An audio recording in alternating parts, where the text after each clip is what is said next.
A better life, better vision, what you wanting? Let's make it happen. Time to choose the better story. Come on. Choose the better story. Hey, choose the better story. Yeah. Hey everybody, welcome back to another episode of Choose the Better Story. My name's Ryan and I'm the host. This is a podcast about vision, mindset, performance, and purpose. And today we're going to be talking about taking big swings. That's right, taking big risks in life and going after the things that you really, really want. The story I'm going to use about one of the biggest swings that I ever took was the time that I decided to ask Jessica to marry me.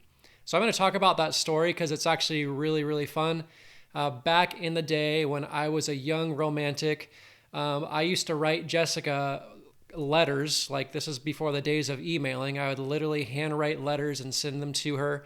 That was like the usual way that I would communicate with her. And I would write all the time. I can't believe how much I used to write her. It was like a normal part of my routine. And my aunt lived in Southern California, and she actually worked at a jewelry store. And I actually took a trip down to Southern California to visit my aunt. And during that trip, we picked out Jessica's ring, and that's when it got real for me. I now had this ring in my possession that I knew I wanted that ring to be on Jessica's finger, and I had a big secret to keep. And so what I had done is I had actually, through my letter writing, every once in a while, I would send Jessica in the letter, there would be a tile with a letter on it, just a square tile with a single letter on it. And all those letters, when you put them together, they spelt, "Would you marry me?" And the thing is I would send her these letters, but they weren't in order. So it wasn't like, "Would you marry me?" in order. I scrambled them all up, and every once in a while with a letter, I would send her a tile, and she would have no clue what it was about. And I would just say, "Well, you're gonna have to wait till the next letter." And I had probably 4 or 5 letters left that I needed to get to her, but I wanted to ask her to marry me. At the time, I was a youth intern in Paradise working with youth, and my family and Jessica's family, we were kind of a part of the boat people gang. We spent time on the lake at Orville Lake all the time growing up. On the west branch of Orville Lake, just on one of the fingers that you can follow all the way through, you could actually anchor your boat by tying it up to some rocks, and then you could just go exploring. And there was a section that we had found out there where it was probably like a quarter mile, maybe a half mile hike, but it wasn't like you're walking on normal ground. It was like full on bouldering. Part of it, you're climbing big boulders, and part of it, you're in the water because there was a water inlet coming in. So on one spot during this hike, there's actually probably a 6 to 8 foot waterfall. It's just absolutely beautiful. And it falls into this little pool. It's probably around, 8 to 12 feet in diameter. And as we had done some exploring there in the past, I had envisioned that was going to be the place, just because it was so beautiful and so unique. That was going to be the place that I asked Jessica to marry me.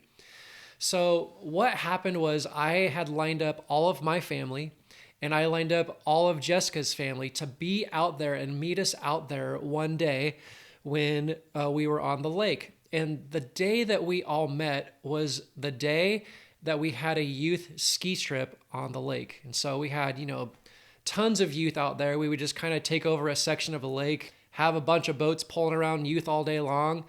And so all day long I was doing that, but I had in the back of my mind, like, I can't wait for this to be over because I'm going to be able to go propose to Jessica. So at the end of our day at the lake, pulling around kids all day long, and I used my parents' boat and pulled youth around all day long. It was a total blast. At the end of the day, Jessica and I got in a boat together, and we were going to head out and go to the spot. Now, she had no clue that this was happening. And Jessica's dad had already spent the day on the lake, and he had been pulling a bunch of youth around as well. And he took off, and he went to the spot because he knew that was his mission that day. Is to get his family there so they could all be a part of it. I'm not kidding you.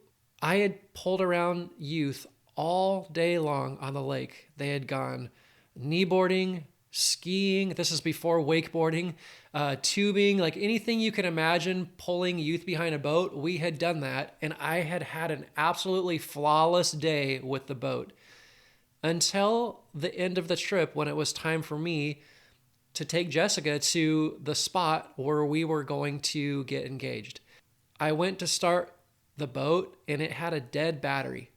You guys, a dead battery after a full day of being on the lake with no issues whatsoever.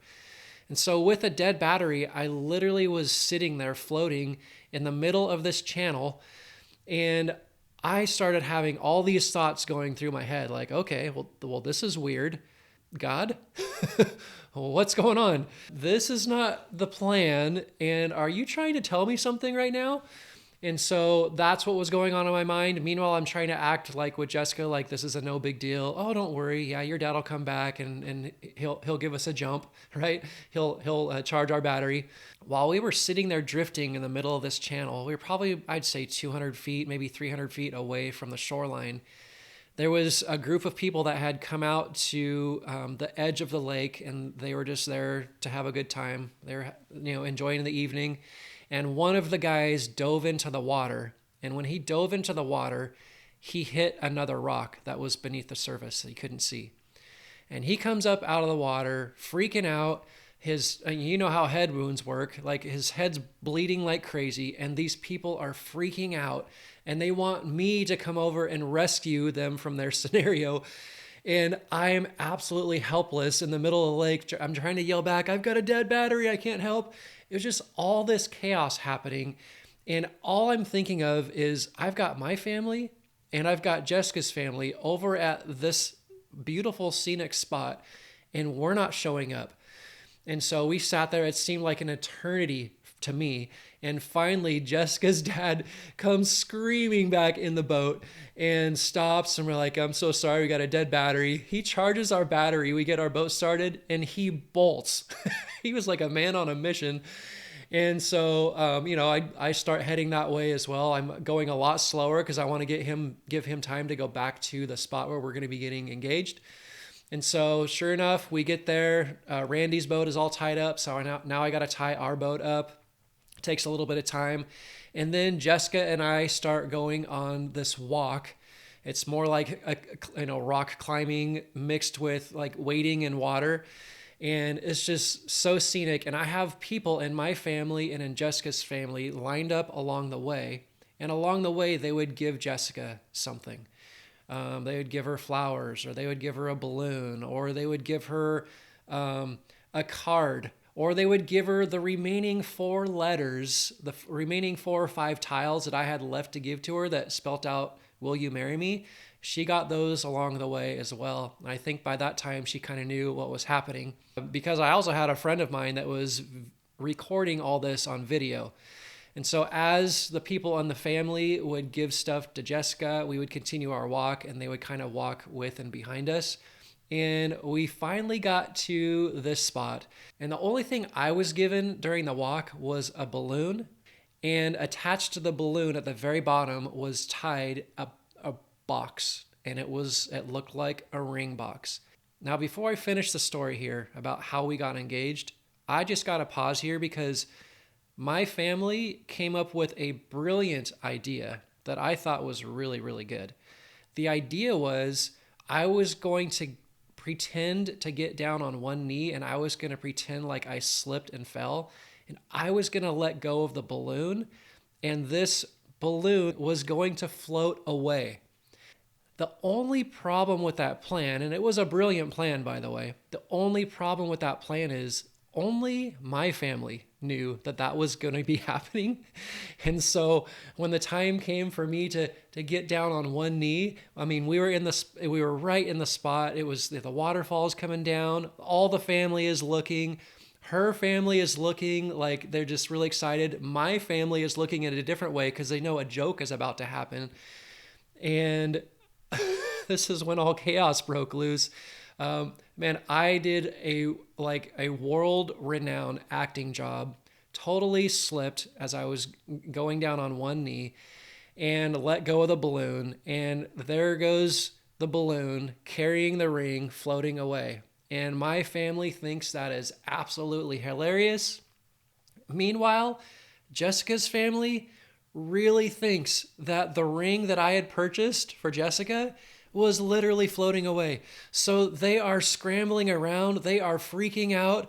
Jessica's dad is like scaling rocks. They're trying to throw rocks to like get the balloon to go down, because it wasn't like it didn't take off up into the sky. It was like very slow going up. So they were trying to figure out ways to get this balloon down.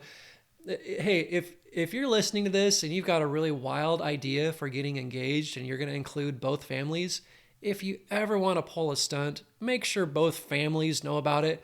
That was a really bonehead mistake that we made on our part, not bringing her family into it. And what actually happened was they were so frantic about the balloon carrying the ring away that they actually didn't see that somebody came and gave me the real ring. And I did the real proposal. And I mean, everything went great according to me, but her family was still consumed with the idea that the ring was way up in the air, and they kind of got to miss the special moment. So not brilliant planning on my part, but that's how things all unfolded. And hey, you might be thinking I'm like a total romantic right now. You might be thinking I way overdid it, but that was so much fun for me to plan that out, to like have a clear vision of what I wanted, except for that one detail of not telling her parents. But that is a day that I'll never forget, because that was actually a big swing that I personally took. And that is to ask Jessica to spend the rest of her life with me. And I'm so grateful that I've done that. You know, we've been able to build a great marriage, a great family. Not perfect by any means. We're two completely imperfect people trying to live together. And as you that are married know, marriage takes work. But it's been so fun to work towards being aligned and being unified in marriage and raising a family, being an example to our kids, being an example in our community. Just been an absolute blast. I'm so grateful that I had the guts to take that big swing.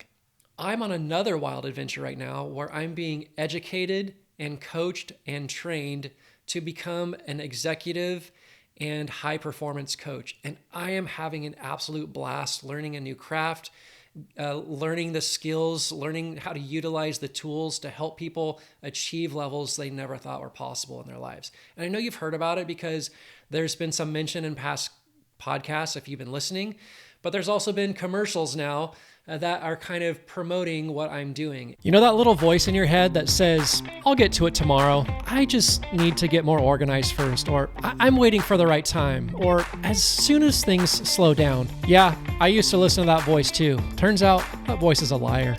As a performance coach, I help people translate their excuses to action. If you're ready to stop negotiating with yourself like a hostage situation, click the link in the show notes where you will get access to 3 excuses that kill a better story. You'll also have the opportunity to schedule a free vision call with yours truly. I would love that opportunity. The future you really want is waiting, and I'm here to help you get there. Now, back to the show. And today is a really big swing for me, and I want to let you know before I talk about this, the mindset that I've had prior to today is I've been afraid to talk about this. I want to tell you why I'm afraid to talk about it. I've been afraid to talk about it because I'm already a salesperson in my local community. I already sell solar. In fact, there's probably a lot of you that are listening that I've sold solar to you. And so in your view, I'm already a salesperson, and I don't want to come across as salesy in a podcast. And so the fear that's been in my mind, the soundtrack that I've been listening to, it sounds like, oh, Ryan, don't talk about this. They're going to think you're so salesy. They're going to think that you're desperate. They're going to think that like this whole podcast thing is like a bait and switch just to promote your own business. They're going to think that this is a total turnoff. And that's the soundtrack that I have been listening to, that ironically, I've got a coach, and my coach just helped me understand that that is a soundtrack I could listen to, that I could have that mindset. But what if there was another soundtrack that would actually sound a little bit better and be more aligned with the vision that I have for my life? And my coach has actually helped me process through that. And that's why today I am taking a really big swing. And I'm not going to apologize about it. I'm actually really, really excited about this. Somebody asked me this last week, if you could describe what you do as a coach in just one word, what would that one word be? And that's so easy for me to answer because that one word would be the word clarity. That's what I do as a high performance coach. That's what I do as an executive coach, as I help people gain clarity. Some other things that I'm able to provide in terms of a resource for people, aside from clarity, I help them get aligned to their vision. I help them shatter and break through their limiting mindsets, their limiting beliefs. And I help them go after things that they may think are big swings and help them realize, no, they're actually capable of doing those things. And it's crazy how clarity, when you get clarity in your life, I like to use the phrase clarity makes limits lose power. It's amazing how if you just had a little bit of clarity, you would operate at a totally different frequency than you are right now. And that's what I personally have experienced from being coached. And it's what I've seen other people experiencing as I've coached them as well. It's been a total blast. So probably in the last 5 or 6 podcasts, I've either had like a specific announcement or I've had a commercial or something in the podcast has directed people to either follow the link in the show notes or connect me for a free vision call. And do you want to know how many people have reached out to me for a free vision call? I'll give you a hint. It looks similar to a donut.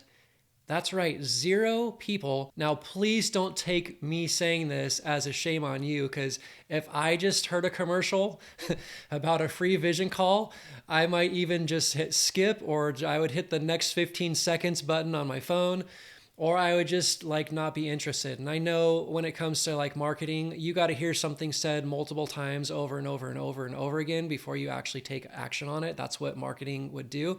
And so today I am doubling down. I am doubling down and taking a big swing. And I am urging you, if you can hear my voice right now, I am urging you to consider signing up for a free vision call. I actually heard a quote on TikTok this last week, and it was about regret. And most people, when they think of the word regret, it's in relation to maybe things that they've done that they wish they hadn't done. And if you're listening, you probably have a whole boatload of things that you've done in life that you wished you hadn't done, and you experience regret that way. But there was actually, I want to say it was Harvard, but don't quote me on that. There was a study done about regret, and there was like 76% of people, the way that they experience regret, it's not from things that they've done. It's things that they didn't do that they wish they would have done. And for me as an executive coach, and this is why I'm like doubling down and taking a big swing today, is I just loathe the idea. It bothers me to no end that you who's listening to this are probably capable of more than you think that you're capable of. And it's your own fear that is getting in the way. It's your own limiting mindsets that's stopping you from going after the things that you want. Or it's your own villain in your life that is like trying to distract you or keep you from going after what would be really thrilling in your own journey. And again, clarity makes limits lose power. And if there's something holding you back from going after the things that are really important to you, sometimes just getting a little clear about that is a great first step. If you're listening to this and you think I'm talking to someone else and not you, I think you're missing the point here. I'm actually talking to you. My email address is coachryanwright@gmail.com. That should be pretty easy. It's just coach and then my first and last name @gmail.com, coachryanwright@gmail.com. Or if you want to hit me up on Instagram or Facebook, it is @ryanwright.official. Again, @ryanwright.official. If you just send me an email or send me a DM, and just even if you just sent the word clarity, if you just connect with me, send the word clarity, and I will know what that means. What I will do is I will respond with a link that allows you to grab a spot in my calendar for, again, that free vision call designed to give you clarity. If you've ever flown before, you know that before the plane ever takes off, they walk through like safety protocols and what to do in the event of an emergency. And part of the instructions are in the event that there's a loss of cabin pressure. It says that there's masks that will basically come from the ceiling. They'll come down. And what they do is they instruct people to take care of themselves first. And they especially talk to parents. Parents, if you're with children, take care of yourself first. Put the mask on yourself first. You need to take care of your needs first, because parents, if you're taking care of their needs and you pass out, you're going to be no value to them or yourself. And so they're very insistent in their instructions. And again, it's so funny because on a plane, 95% of the people are not paying attention to these instructions. It's probably the few percent that it's their first flight that they're actually paying attention. Most people, they've got earbuds in, they're not even listening, and I fall into that category as well. And so when you hear these requests for free coaching calls, it might come across to you as just another announcement that happens before the flight takes off. Life is wild. It's so busy, it's so consuming, it's so loud. And I'm just wondering if in the busyness, you have lost a little direction. I'm just wondering if there's a possibility in the midst of all the chaos, if you have started to drift in life and you're sick and tired of it. And I'm just going to throw this out there. What if the boldest thing that you could do as the hero of your own life this week is actually schedule time for a clarity call, which is designed to do almost the same thing as that oxygen mask, bring relief. Just being able to take a nice deep breath instead of like panic with the oxygen pressure. Now you're putting the mask on yourself and everything is peaceful and normal again. And so I just want to leave you with one last question and then we'll hop off. And I encourage you to go out and be the hero of your own story. I encourage you to go out and put that cape on and make the difference in your life and in someone else's life this week. But I'm going to leave you with one last question. And that is, I wonder what the hero in you would be capable of if you just had a little more clarity. We'll see you next week. A better life, better vision, what you wanting, let's make it happen. Time to choose the better story, come on. Choose the better story. Choose the better story, yeah.